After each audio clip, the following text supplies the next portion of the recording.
You can use the sequence function to fill a range of data.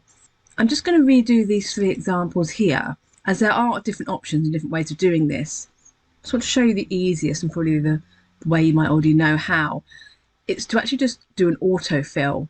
So if I put the number 1 in here and drag it down, Excel, it probably isn't going to get it right this time. Usually what happens is it's going to duplicate that number 1. If you give Excel more data, it kind of works out what you're trying to do. So if I do 1, 2, highlight those and drag that down, it fills that data for me. On the Home tab, there's Fill Series. You might not have used it, but it does the same.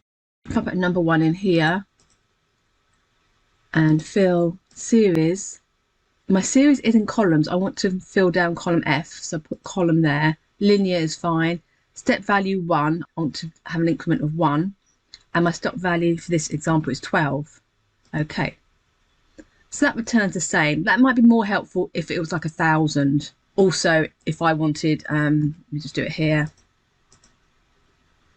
Fill, series, increment of 2. Let's just say there, 30. Let's do it in rows this time. 1, 3, 5, 7. So that fill series might be quite useful if you needed to be a bit more flexible and autofill didn't do it for you. And then you can do sequence equals sequence rows. I know it's going to be 12 rows. I want to fill down 12 rows. Number of columns is 1. My start is number 1. And my step, my increment is 1. It's an array function, so my formula is in here and then it spills the results into these cells. I'm just going to show you another example across the rows and we'll do the increment as we did in that fill series. Equals sequence, it's down here, rows, 1 row, column 15, start 1, step 2. So there we've got our 1, 3, 5, 7, 9. For smaller data, just a few rows like this, I'm more likely to use the autofill.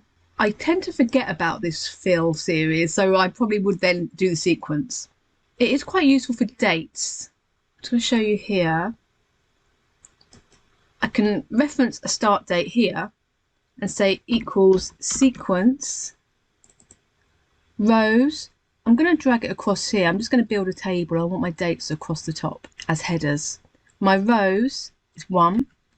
My column, let's just say 60, a couple of months worth. I'm going to do every day.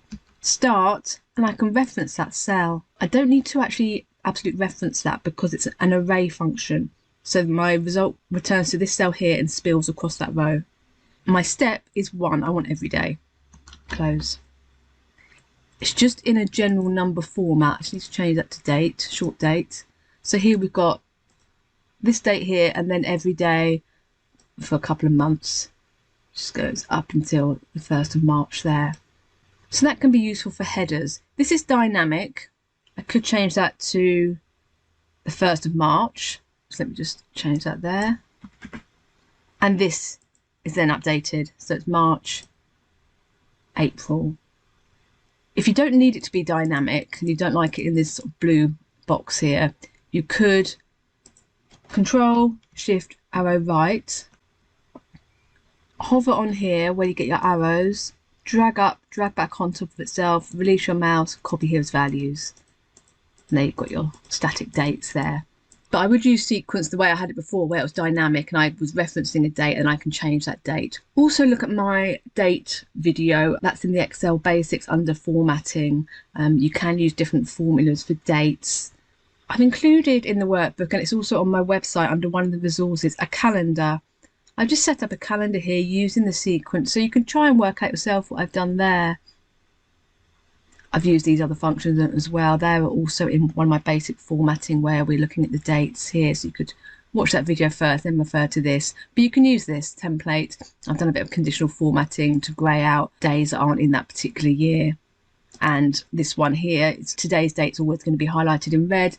And I can scroll through other years to find out the dates there. So you're welcome to download that.